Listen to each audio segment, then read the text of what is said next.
Mən dəfələrlə qeyd etmişəm, uşaq pulu vermək təkcə maddi dəstək anlamında deyil, həm də dövlətin öz övladına sahib çıxması deməkdir. Uşaq pulu öz övladına sahib çıxan dövlətin bir baba funksiyasını həyata keçirməsidir. Mütləq buna görə də ən azı kateqoriyalara bölünməlidir. Yaş kateqoriyaları müəyyənləşdirməlidir və hansı yaş kateqoriyalarına birinci mərhələ, ikinci mərhələ, üçüncü mərhələdə artıq o ödəniş sistemi düzənlənməlidir. Azərbaycanda bugün ailələrin böyük əksəriyyətində 2 uşaqdan artıq doğum faizi yoxdur. Bu o deməkdir ki, bizim 5 ildən, 10 ildən sonra demoqrafik vəziyyətimiz ya indiki səviyyədə qalacaq, ya aşağı düşəcək.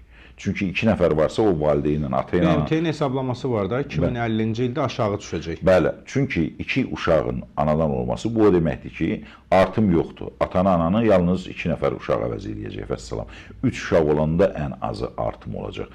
Amma nəzərə alsaq ki, ailələrin böyük əksəriyyətində 1 uşaq var, artıq biz itirməyə doğru gedirik. Buna görə həm bu istiqamətli demoqrafik vəziyyəti sabit və balanslı saxlamaq üçün, çünki Cənubi Qafqazda bu olduqca vacib faktordur.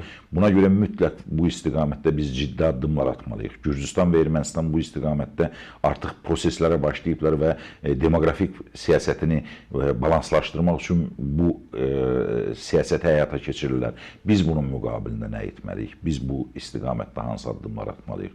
Buna görə də mütləq uşaq pulunu artıq kateqoriyalara bölünüb uşaq pulu verilməlidir. Hökumət belə əsaslandırır ki, deyir, 5-dən yuxarı uşaqları olan ailəyə pul veririk. Bəs 4-ün necə saxlasın? 3-ün necə saxlasın? Eyni zamanda əngəlli uşaqlara deyirlər, yəni verilir. Başa düşdüm. Ümumiyyətlə çalışmaq lazımdır ki, sağlamlıq məsələlərini elə düzgün həyata keçirsinlər ki, əngəlli uşaqların doğulması prosesi olmasın. Ana bətnində uşaqlar elə yoxlanılsın, onların sağlamlığı ki, onlar əngəlli olmasın. Bunun üçün mütləq və mütləq vacib faktor səhiyyə sisteminin tamamilə yenidən qurulmasıdır. İnsanlar səhiyyə sistemindən olduqca böyük əziyyət çəkirlər.